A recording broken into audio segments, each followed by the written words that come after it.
Kendrick, wake up. Wake me up when these three guys stop straddling the fence. They know that it takes a lot to get to T-Lue. Teams just don't waive a guy or tell him to go home. You got to be doing something enough for them to be like, all right, man. The game in 5 to 7 years with that type of footwork is going to be freaking scary for a defender. Karl Anthony Towns needs to be on his way to Milwaukee. You get Karl Anthony Towns and 2 good players, you're still a playoff team. What about a Game 7 of the NBA Finals? And kiss my I'm going to watch the birth of my child.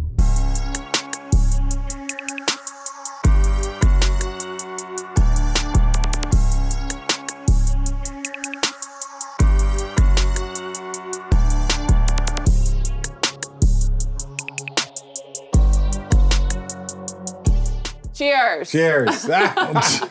Good times. I don't think we've ever done 10 minutes into an episode. Yes, we have. Welcome into this edition of Road Trippin. Richard Jefferson, Devin Harris, Allie Clifton here in the Road Trippin studios. You have Kendrick Perkins and the Big Easy, and of course Channing with his hoodie and his beanie. What did you want to know about Channing in Portland? Oh, if Buttercup was feeling better. You feeling better, Buttercup? Yeah, I sure am. Sugar tits. Hey, I don't have man boobs. I don't either. I've been doing 100 push-ups. You lying ass. 270 the other day, doing bitch. 100 push-ups. You're not doing 100 What? push-ups. I try to do 100 a day. A day. Okay. Hey, if you have man boobs, you got man boobs. I It's all bench right. pressed 270 the other day. You bench pressed 270 how many times? What was his name? Twice? That's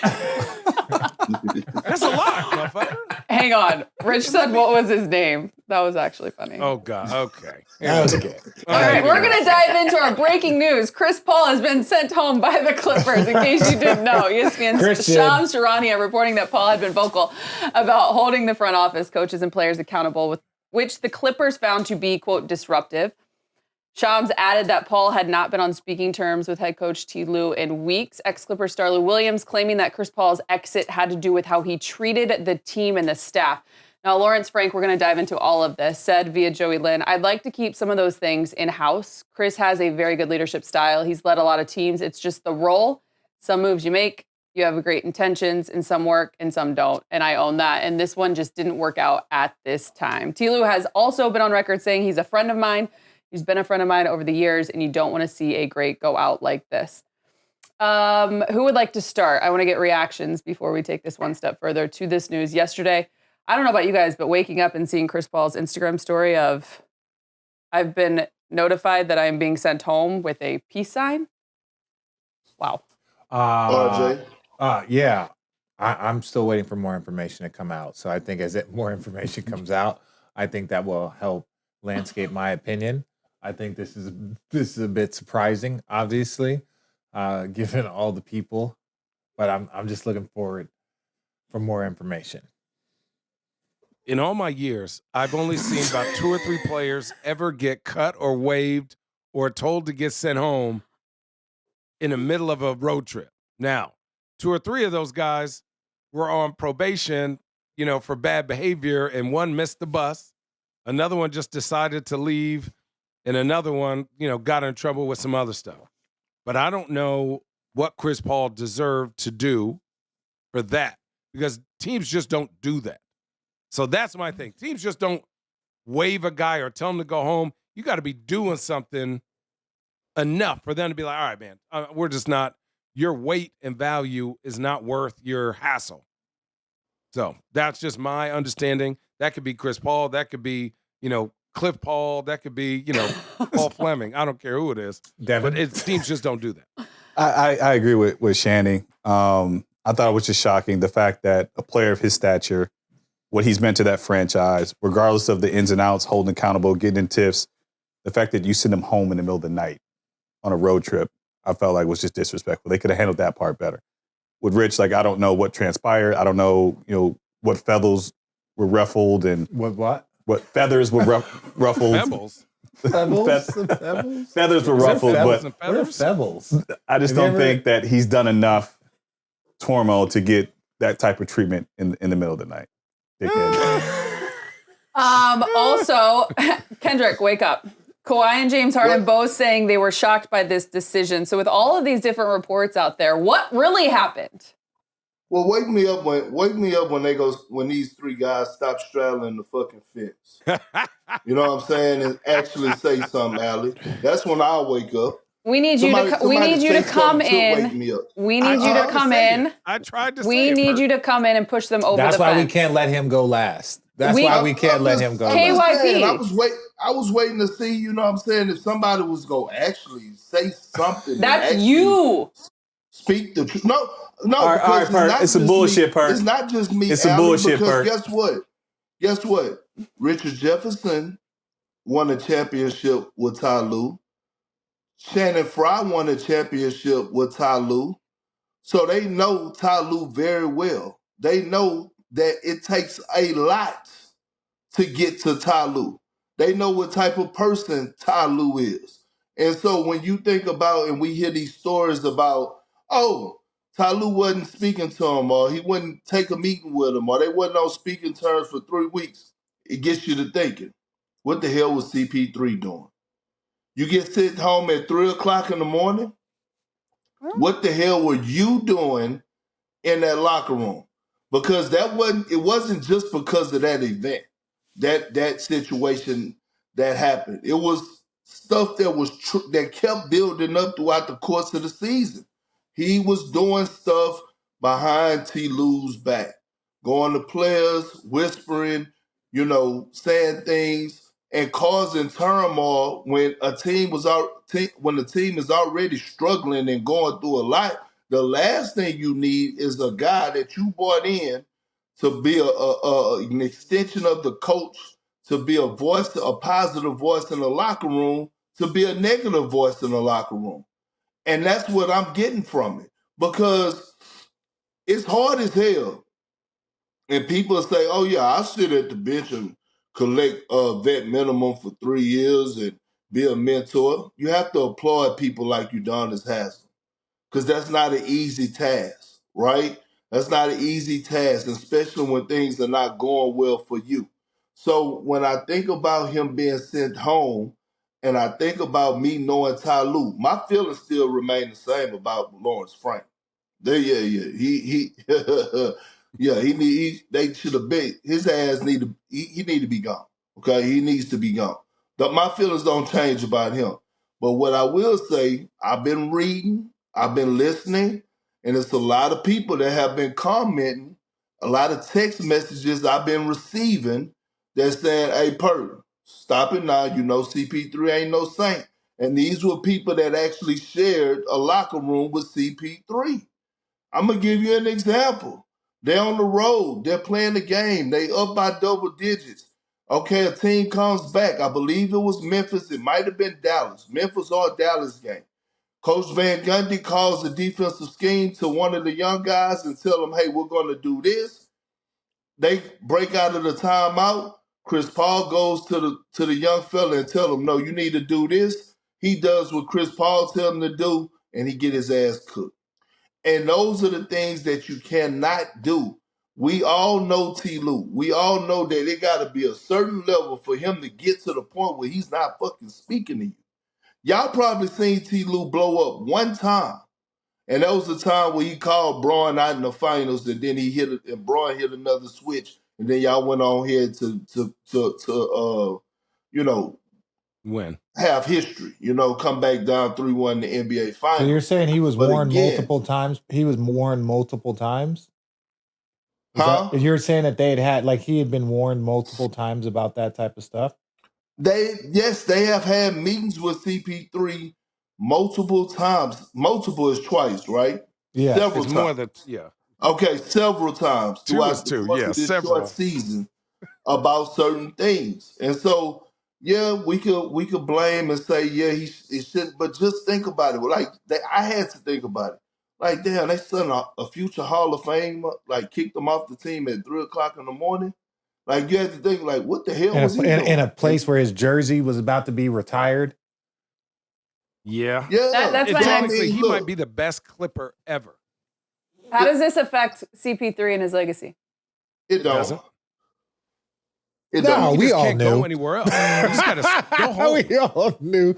No, see, we know it's look, playing for Bron ain't for everybody. Playing with CP ain't for everybody. Playing with Kobe ain't for everybody. Playing with these great players ain't for everybody. They all got their little idiosyncrasies that make them unique, whether it's Bron, whether it's, Melo. These guys all have their things that make them unique about their greatness. CP3, we knew he was a little general, right? We knew he was a little general. They call him the floor general. Generals aren't typically the sweetest, most nicest guys, but they get results.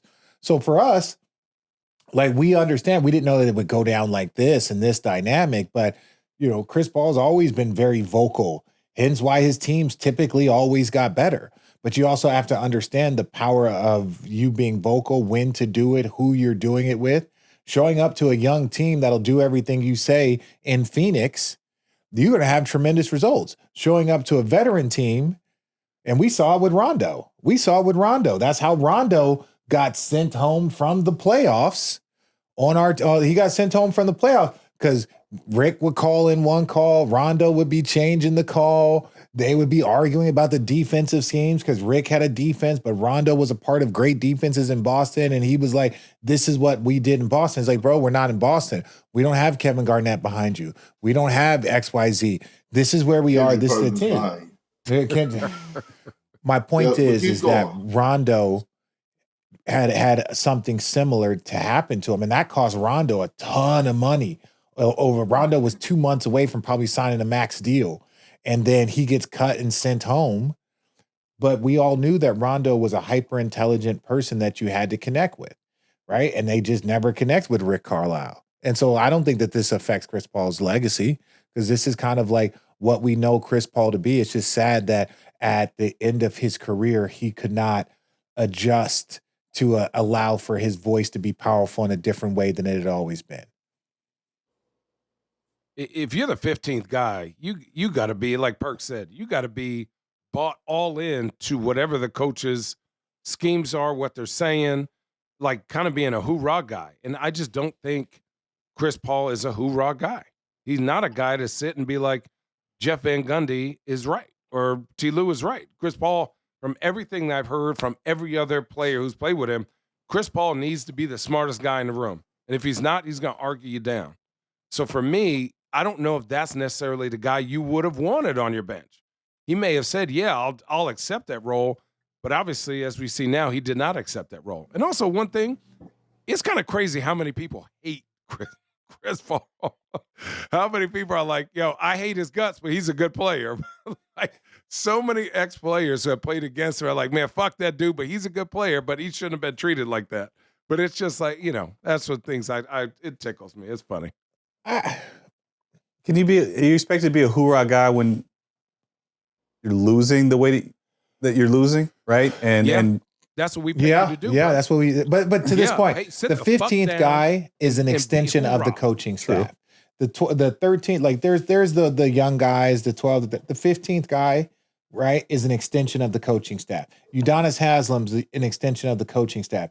Everything they say, even if he disagrees with the assignment, he's like, hey, young fella, it's tough, and I know it's hard, but this is what they're asking from you. This is the best way to do it. This is the way to blah, blah, blah, versus saying, hey, young fella, I don't necessarily agree with that assignment. So in the past, this is what I used to do, and this is how I would guard it.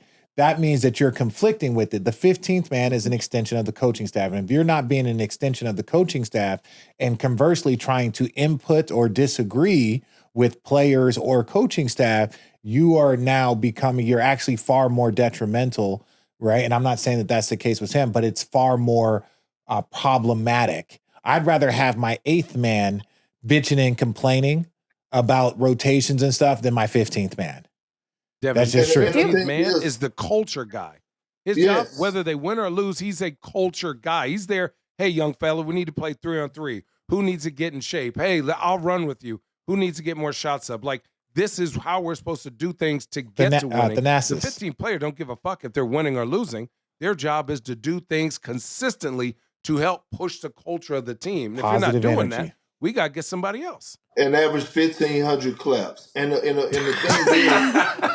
is, and here's the thing. Before the season, T-Lue, before CP3 signed with the Clippers, T-Lue sat down with CP3 and told him his role, his role was going to be the third point guard on the roster. Basically, you're not going to see a lot of minutes. I need you to be that vet. I need you to be that voice. I need you to be an extension of me, hold these guys accountable, because the teams that are actually legit title contenders, they hold themselves accountable in the locker room more than the coaches hold them accountable, right? And so he told CP3, bro, I don't want to lose any more friends. That in itself tell you, like, I don't want to have to bump heads with you over this, bro. It's going to be tough. It's something that you're not used to. I don't want to lose any more friends. And so, again, I shortened my career, and I'm not even on the same level as CP3, but I couldn't accept that at a time I should have been accepting it. Like, I was actually one of those guys. I had to learn.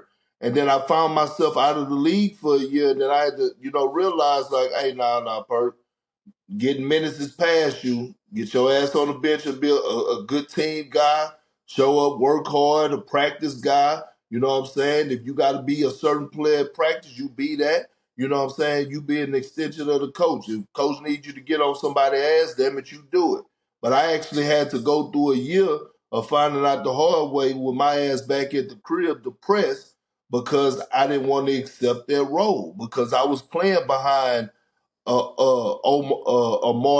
Seek and Alexa Jensen. I thought I should have been playing in front of those them. are some names. Yeah, but Carmelo found himself at home for a year. Carmelo found him a year. But I'm saying it's like, and again, it's just more of like, whether it's Perk, whether it's myself, whether it's Carmelo, whether it's Russell, whether it's Chris Paul, it's still accepting a different role than what you've been accustomed to over the course of your career.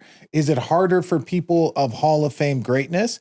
Yes, right? That's one of the reasons, with all due respect, Grant Hill was that dude. He was about to be the face of the NBA. He gets injured and he becomes still a good player, but he becomes a role player.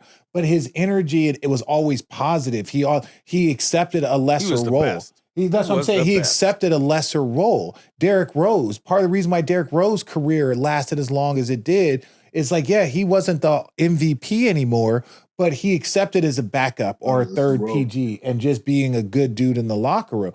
T-Lue came to me when David Black got fired. T-Lue takes over. He comes to me because I had been a part of the rotation for the most part.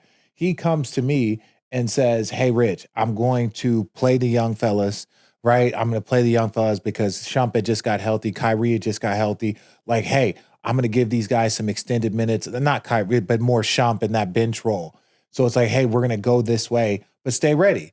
And so there's about 10 games where I probably got 2 or 3 DMPs or 2 or 3, 8-10 minutes. And then slowly but surely, I got back into the rotation. I say that to say he clearly communicated to me that I was going to be out the rotation, but stay ready. So when he talks about, hey, he had a clear conversation with CP before the season, I've been in that seat. And so he's like, hey, this is what it is, right? We're bringing you on. We don't necessarily need you, but you are a Clipper. You are a Hall of Famer. We want you to end your career here. So, but this is what the role is going to be. Your ability to or inability to accept is the difference between finishing your retirement tour that you just announced and being sent home. It could be as simple as that. Really quick before we wrap this up and move on to more breaking news, do you guys believe that Chris Paul will be on another team this season, or is that how his retirement tour comes to an end? Man, I think we'll see CP3 in the studio soon. Please, okay. just I'm serious. Yeah. I'm not even saying. I don't want him to go out that way. I don't want him to go. I think we'll see him in the studio somewhere. Yeah. I'm guys. All kidding aside, I'm not saying studio. If CP3 wanted to be he could do whatever. Like he probably could get another job if he wanted to walk away on his own terms. We're in New Orleans. We don't know. I don't know. Okay. I'm just communicating that if CP3 doesn't want that to be his last experience. Maybe we could have him here in the Road Trippin Studios. Go home. It's 20 years. Go home. Maybe we could have him here Tom Brady, inside. go home. Wow, Tom Brady. Channing. All right, we're moving on to some more breaking news. Giannis Antetokounmpo, you mentioned Thanasis. Giannis and his agent have started conversations with the Milwaukee Bucks about Giannis's future and discussing whether his best fit is staying or elsewhere, sources tell as well, Shams. Perk, you saw this coming. You don't get to pass the flag here. You saw this coming at the end of our last show, so you're going to start us off. What are a few of the best destinations for Giannis to end up? Well, one, I'm gonna send Shannon my shoe size and my address so he can send them J's. But I mean, look, Giannis has options, right? He has options. I think, when you look at obviously the Knicks, Golden State. I mean, Golden State, yeah. I mean, he just moves the needle in so many ways. I mean, I'm just trying to think of teams that it, where it makes sense. But here's the thing I will say though, Allie. I really don't like I take this whole Giannis conversation, this whole he wants out with a grain of salt. We've been here for 4 or 5 years. Every year it's been something about, maybe since they won after they won the championship, they didn't repeat, is Giannis, what's next for Giannis? Giannis may want out, right? And then all of a sudden, and I'm not calling Shams a liar, I'm not calling Wendy a liar. Both of those guys have their sources. Both of those guys are pretty damn good at what they do. But it's alarming when we hear Giannis deny rumors, and then we hear Doc Rivers come on post-game and do the same damn shit. Now, wait a second. Now, we know about Doc now. Some of Hey, Doc, man, I love you, but Doc kind of got that job. I don't know nothing about Doc. You know what I'm saying? All I know is Doc was my Doc. brother for life, and he ain't never lied to me. All I'm saying is I'm just tired of the whole mixed emotions. We don't know what's going on. We don't know how Giannis feeling, because my thing is, Doc, it's one thing. Here we go, straddling the fence. He talk real swinging cock when it talks about CP3, but now he's like, I don't know why the media and these people got the sources, and Doc ain't never lied to me. Oh, okay. You kiss my ass, I'm just, but what I'm saying is, this is not the first time. It's really not. Yeah, but it is about that time. It ain't the first time, but it's about that time. You looking around Milwaukee, you looking at their team, and there's been conversations. Look, bro, where there's smoke, there's fire. Tell us where the fire is. Hey, is it far away or is it up close? The Spurs are expected to make a big push for him. Yeah. How do you see that working out? I like that. He don't want to go out west. I heard he don't want to go out west. That was my sort. Stay in Milwaukee. East. Stay your ass in Milwaukee then. Channing, okay? Channing, you over here talking so tough. Stay your ass in Milwaukee. Tell CP3 take your ass home. Like, why you over there tough? Home. You over there real tough Sometimes in Portland, Oregon, brother. with your beanie on and your perfectly curated background. All right, It's not even my background. It's not even my house. Like, calm down, bro. You over here yelling. I feel very bully. Who? Very bully Channing? energy from you. No, Me? from you. He's the one talking to Chris Paul and Giannis like that. Stay your ass in No, I'm Milwaukee. saying Chris Paul. Listen, 20 No, years. it's just how he's team. being mean to these guys. Just wrap it up. You had a great career, brother. Just be done. You had a great career. Just leave it alone. Okay, that makes sense. If he wants to go to New York, he wants to be closer to Greece. He wants to be closer to home. We're seeing Houston, Spurs, Detroit, Knicks, Heat, Lakers, Toronto. Damn near half the league. Yeah, but anything Why on there? would you not want to go to San Antonio? Because if you're from Greece, organization, it's not the organization. He's already done his bid in one of the most unique weathered cities in all of America. Is his family still in Greece? Did they really make that move? Is everyone over in Greece still? There are certain cities that the weather is, whether you're living in Minnesota, you're living in Milwaukee, you're living in Cleveland, Chicago, that Midwest Nordic corridor through that area is cold. Indiana. It's beautiful. Right, Indiana. So I got no issues. I've played in a lot of these cities, but for him, he's like, if I'm sitting here, it's like, okay, do I want to go to a more metropolitan city? I've been in it, I won a championship here, did it the hard way. So if I want to go to New York City, I don't want to go out west because that's makes it 10 hours for me to get home or for family to come. I'm in the position where I can choose. Like, yeah, New York. He's not looking at there's other great organizations, Golden State. There's other great organizations that he could go to, but you're also talking about they're 5 more hours away from home. And at 30 years old for him, maybe that's something that's important. Let me get to the meat and potatoes here. I see a lot of shit floating around about, OKC. No. OKC, y'all stand pat. Y'all do not need to do They don't touch a damn nothing. thing, right? Like, y'all are good. I don't give a... Listen, stand pat. Karl Anthony Towns needs to be on his way to Milwaukee and something else. I don't know if it's Mikal Bridges. I don't know if it's Josh Hart. But longest, if you're the Knicks, the only 2 players that are off limits is Big Body Brunson and OG Anunoby. But if you're the Knicks, you should be trying to go all in right now to get Giannis Antetokounmpo. Outside of those 2 players, you get Giannis with Big Body Brunson. I really like Mikal Bridges' availability. This is with all due respect. I think OG and Mikal are both very, very good players. I think at their peak, when they're playing their very best basketball, I think OG is probably, just a little bit better, right? I think they're both all-star like caliber players. I like the fact that that Mikal Bridges doesn't miss any games. I love that fact. And Perk apparently doesn't. I love it that he doesn't miss games. So like that to me, it's like, oh, you want to keep OG? Yeah, but also that availability there of we know we can count on him every single in today's game. Yeah. Like give me 14 every single night versus 17 for 58 games. Like that's the only thing I'm saying. I think this is something obviously we're just going to keep our eye on because as crazy as all this trade stuff was yesterday, the Bucks still had to play a game last night. Giannis actually left the game against the Pistons on Wednesday after straining his right calf in the first quarter of a non-contact play. Doc Rivers said after the game, Giannis was getting an MRI. He believes the Bucks had ruled out the possibility of Antetokounmpo injuring his Achilles tendon on the play, and there is an update as of this morning. He's expected to be sidelined for 2 to 4 weeks with a calf strain. So, with that said, they ended up losing to the Pistons, or winning. Pistons ended up getting beat by the Bucks. Down by 18. Players stepped up. Good game. Thank you. Down by 18. So there's the Giannis aspect of all this. Do the Bucks go into a total rebuild mode? Like where do the Bucks as a whole? Well, it's hard for them to go into a rebuild mode, Allie, because they just gave Miles Turner $100+ million, right? So I think they're going to be one of those teams that's going to be in the middle of the pack, even if they do get rid, because they're going to get back valuable pieces.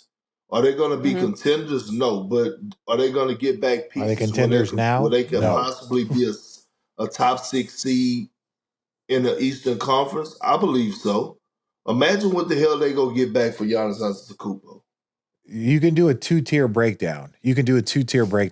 Brooklyn kind of did that a couple years ago where I'm saying a 2-tier breakdown where it's like and they're still in but you look at what their assets and they're still in the rebuild. Stay with me. You do it in the rebuild. You stay with me. You trade for Giannis. You get some picks back, right? Knicks have, I believe, the Knicks. I feel like I don't know how many picks the Knicks have because they gave a lot away to get Mikal Bridges. And so you try and get some sort of picks back, and if you get Karl Anthony Towns and 2 good players, you're still a playoff team. Karl Anthony Towns is an all NBA player. You do that for a year or 2, worst place to be is in the middle of the pack.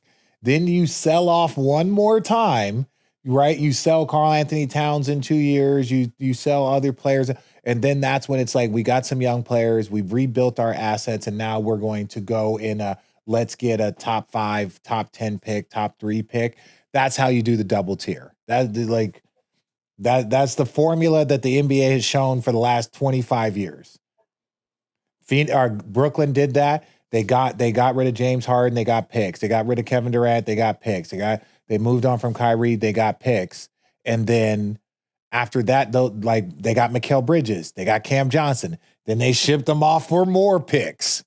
Now they've got a plethora of picks. plethora of picks over the next 5 to 7 years. For fans, for us sitting here talking about it right in the moment, but if you looked at which teams would be in, if you look at projections, what team could be good, because it only takes them to hit on one of two of those guys in the next 3 to 5 years, then all of those other picks they can use to bring in fillers in and assets. So that's the formula.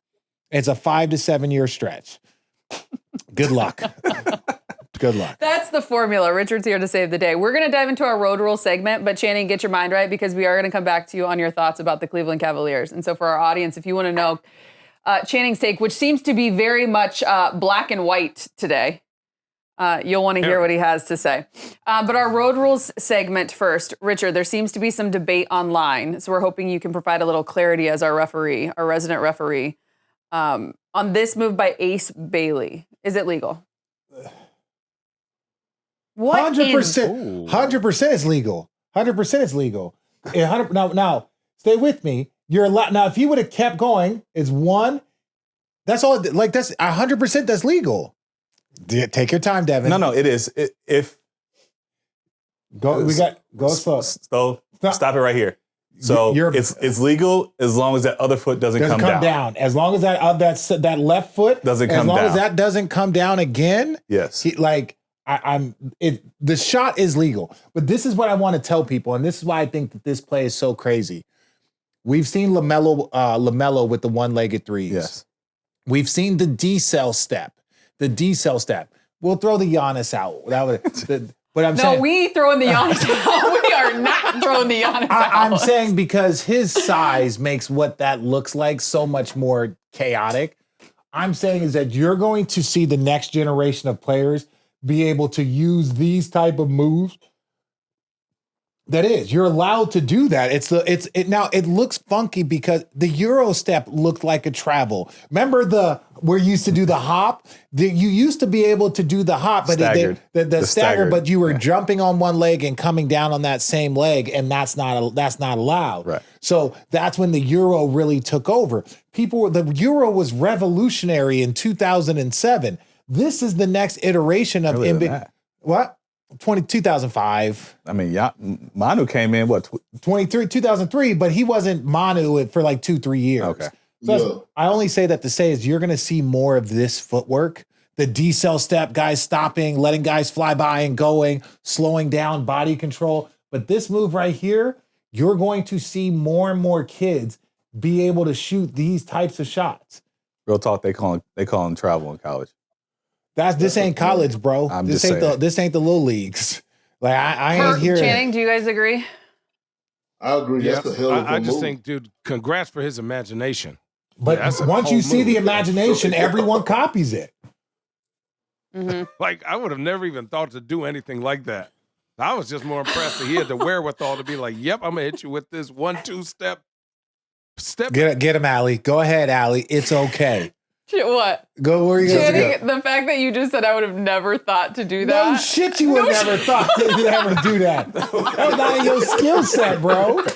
Around the back, tween, hang dribble wasn't in your shit. You just had one rule, and that was never put the ball on the floor. I'm not going to throw it to you. That's what Marbury He said, you know what? I would have never thought to do a 360 windmill there. No shit, Channing. Even with our guy, Big Perk, who has all those handles over there, he knew not to even say that comment right but there. You see, but this is what I'm saying. That's scary.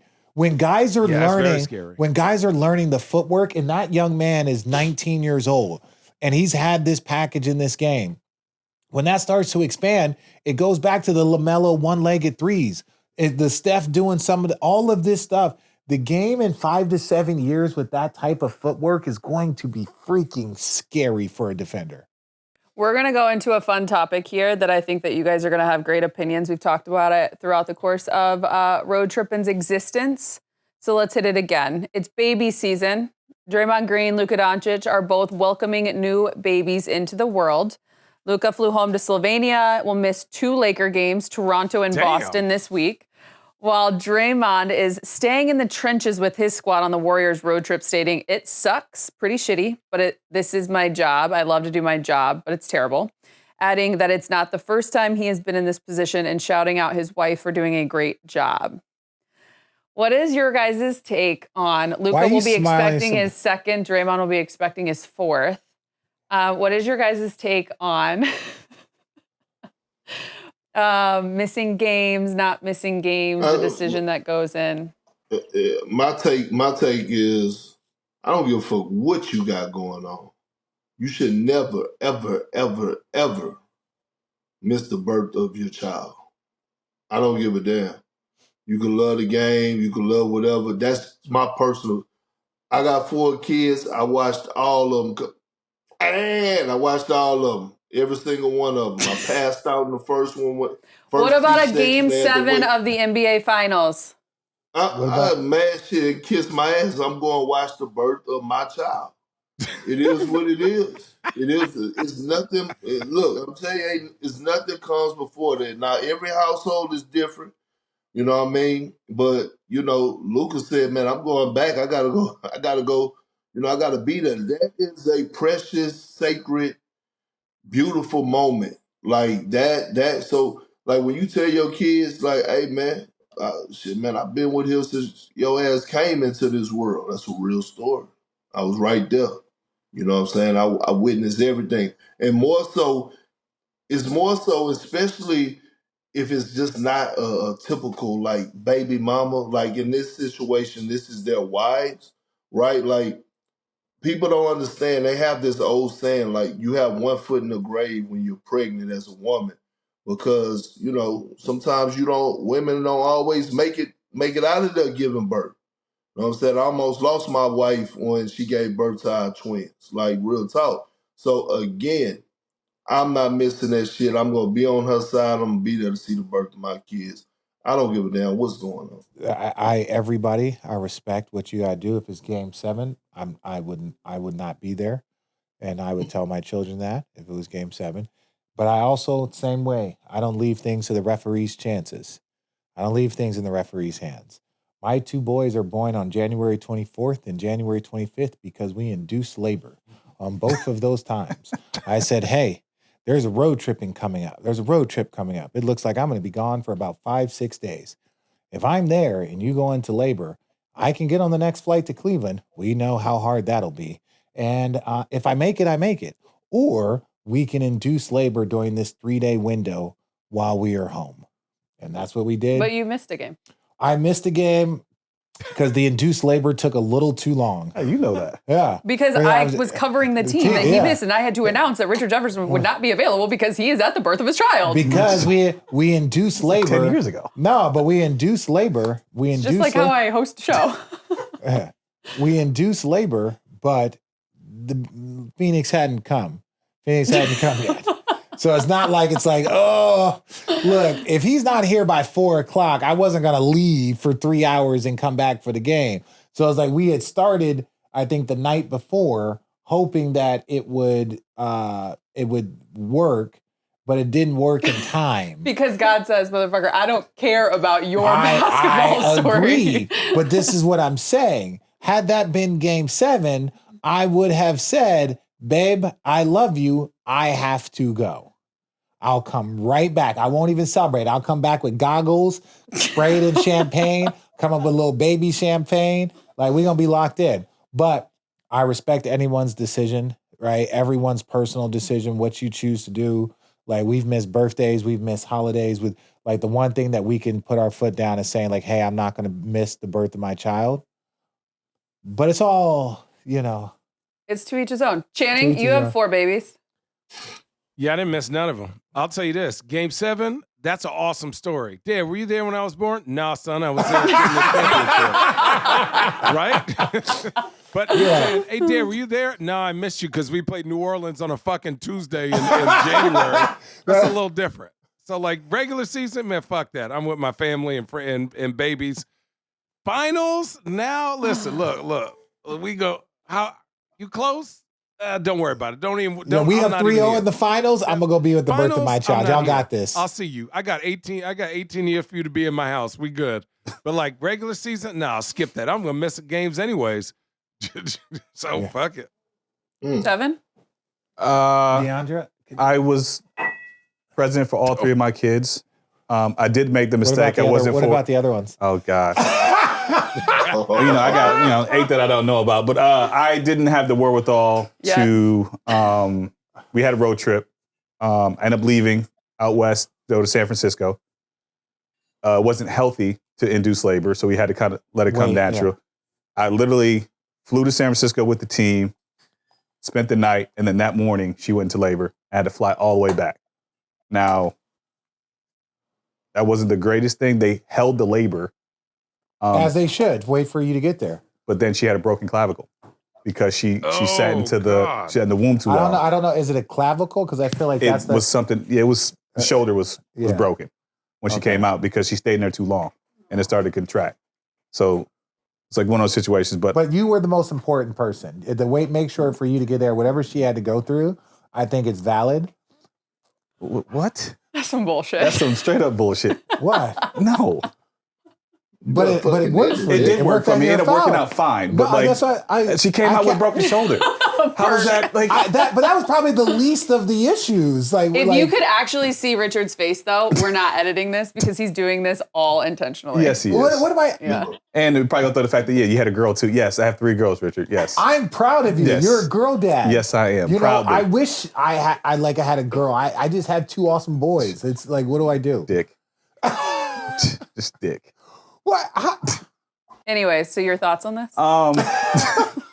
Yes, regular season wise, New Orleans on a Tuesday, missed those games. For me though, we were in a playoff push.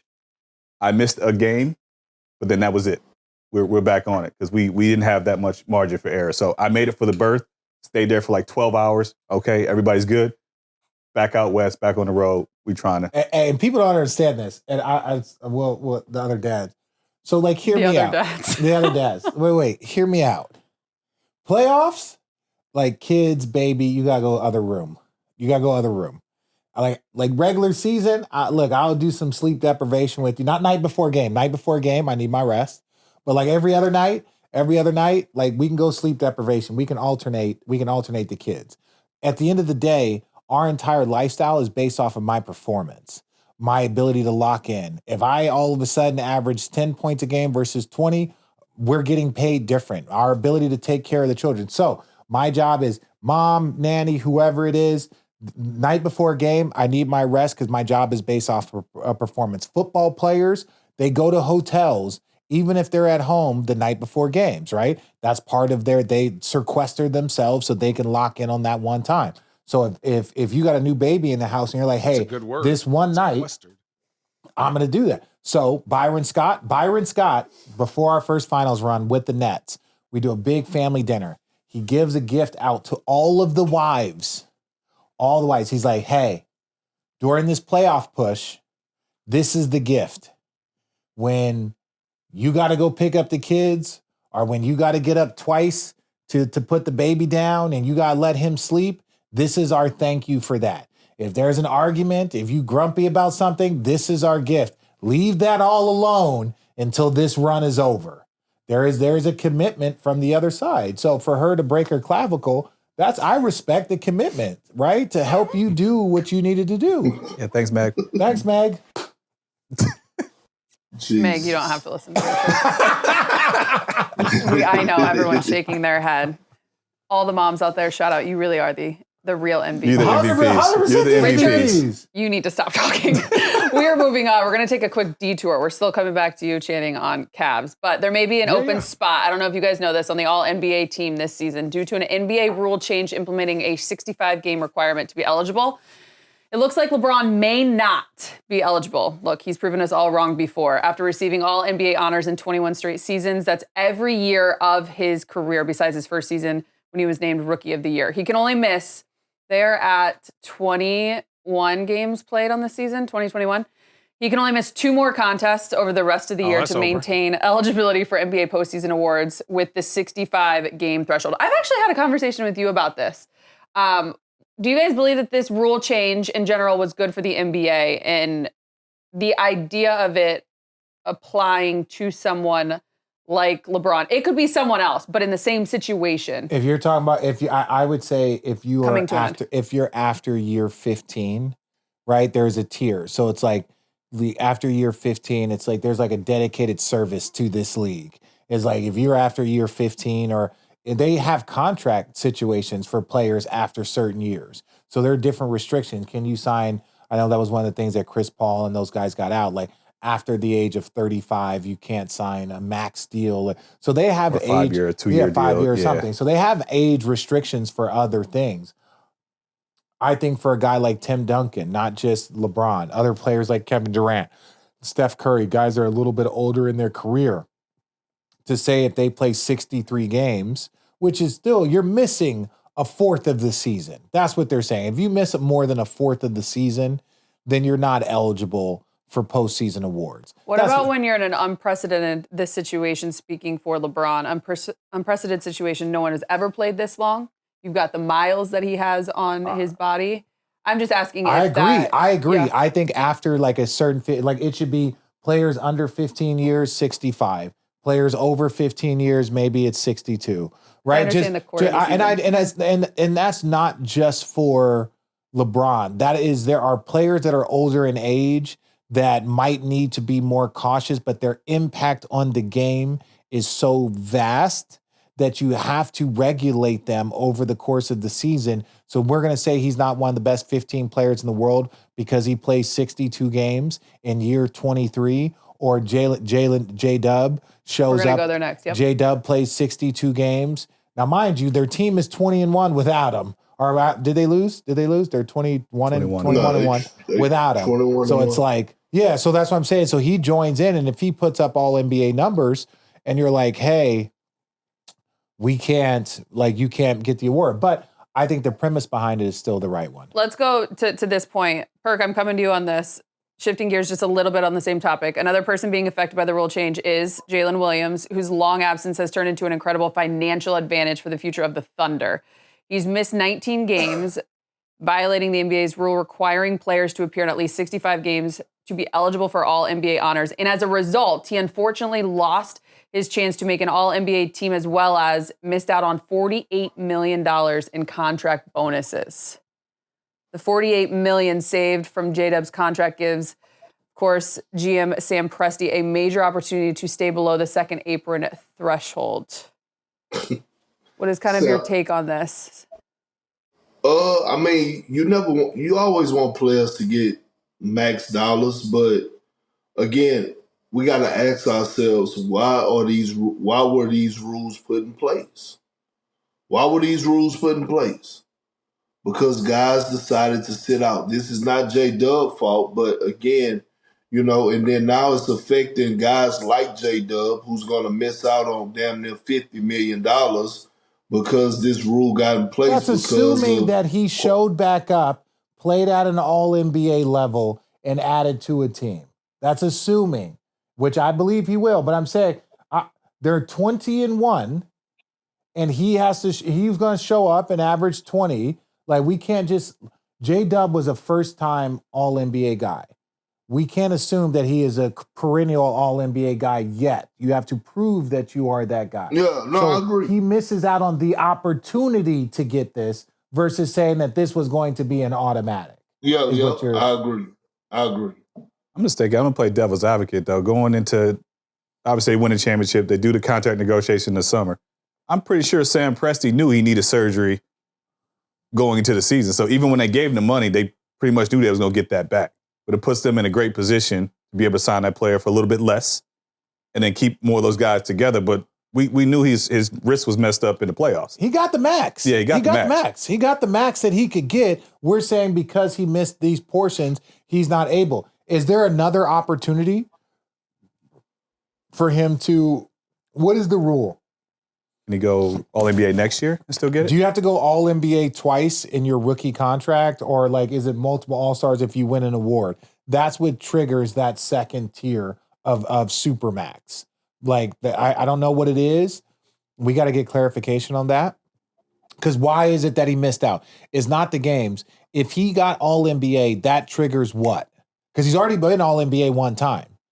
So that's what does it trigger that allows? What are the qualifications to get that extra $48 million?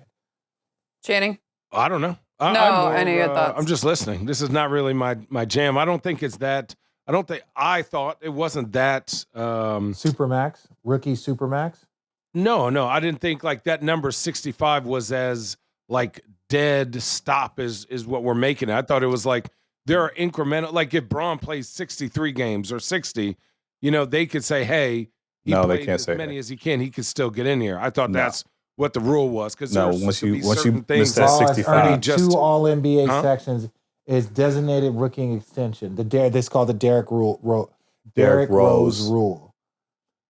So and if you this earn- is neither here nor there, but I just don't think at the end of the day, if he was really about that money, he wouldn't have signed that contract last year.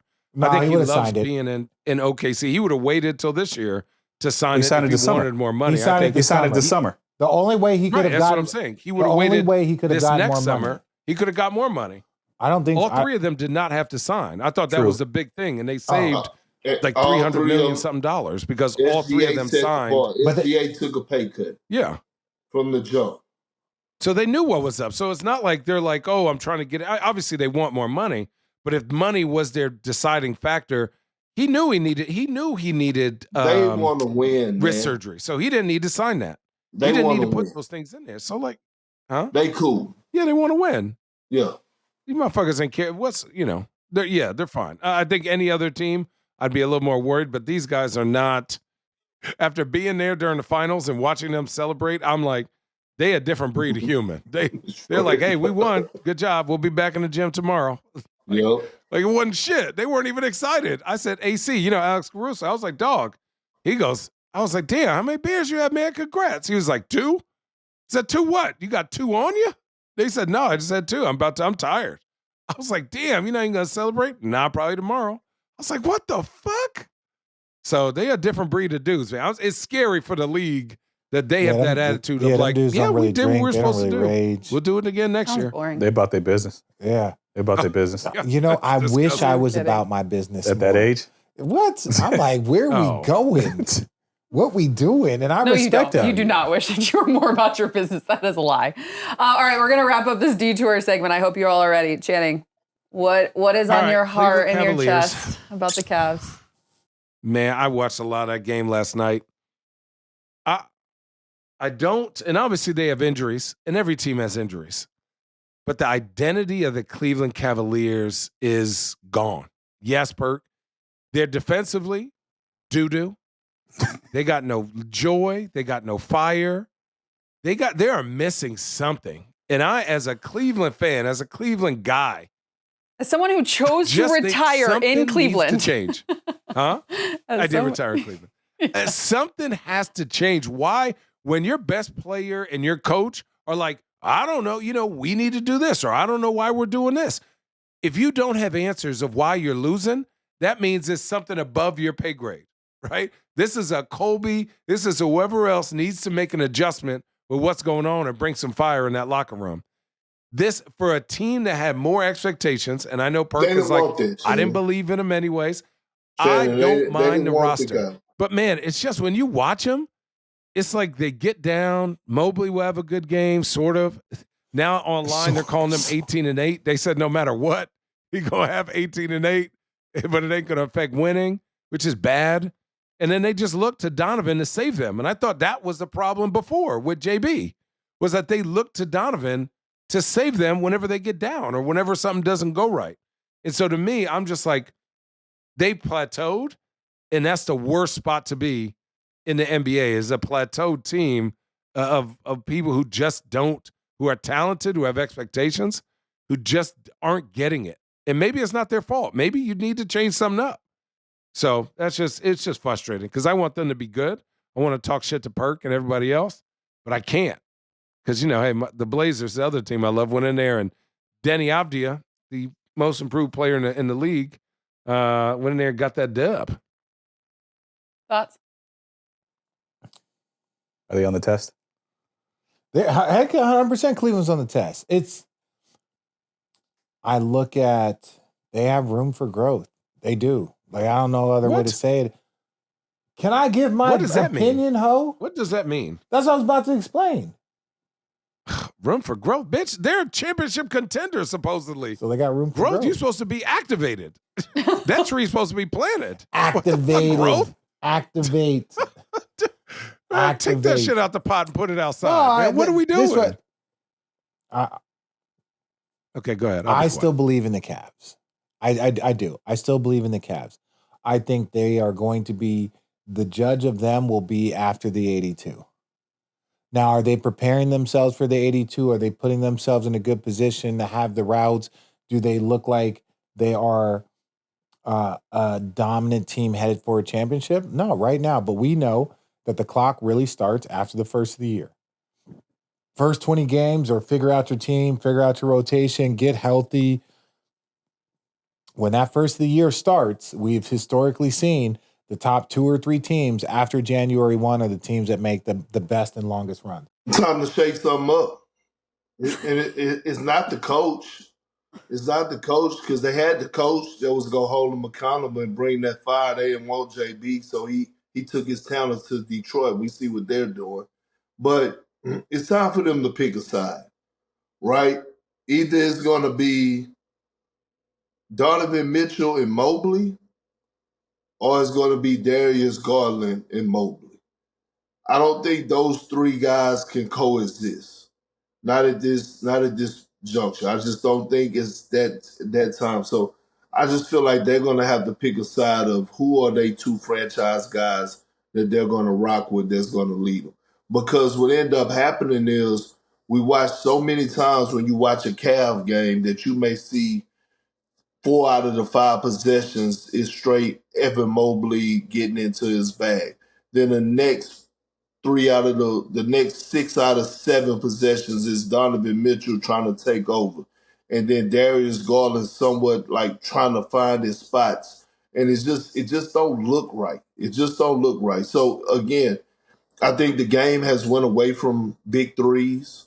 Right, we still may say that the Lakers have somewhat of a big 3 because the emergence of Austin Reeves, right, in the perimeter play. But I just feel like something that has to change.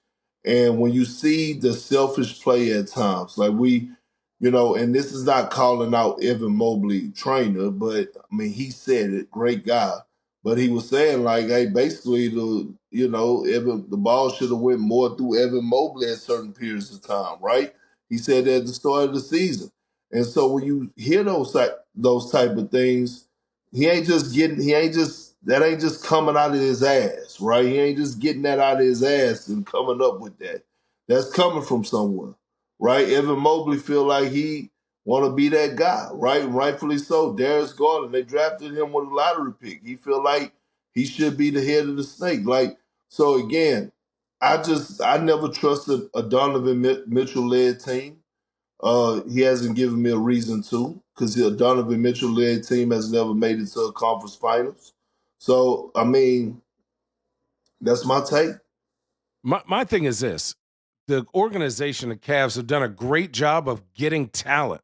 That's like going to a grocery store and you go get the Kobe Wagyu beef. You go get the best lobster. You go get the best orange and the greatest pear. Those That's ingredients. How you grocery shop? No, this is what I'm saying.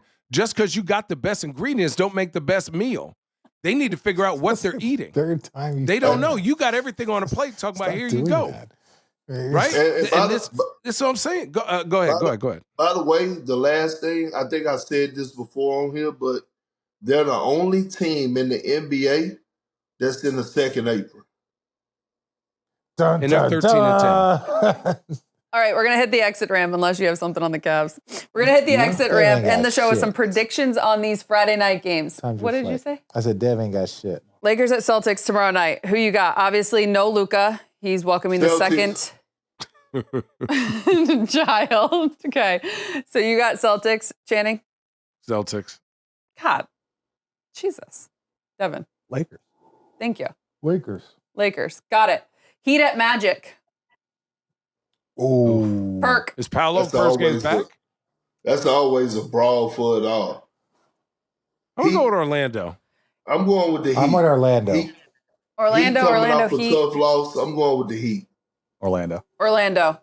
Spurs at Cavs. Oh, the Spurs? Is Wemby playing? No. Oh, Cavs. The Spurs still been playing some good basketball. Yeah.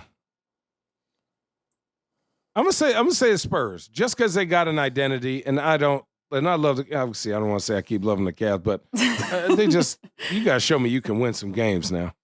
The Cavs can't continue. The Cavs can't continue to lose at home. I think they have some type of fight and some type of soul, some type of balls, and get this win tomorrow. Spurs. Richard. Let's go Cavs.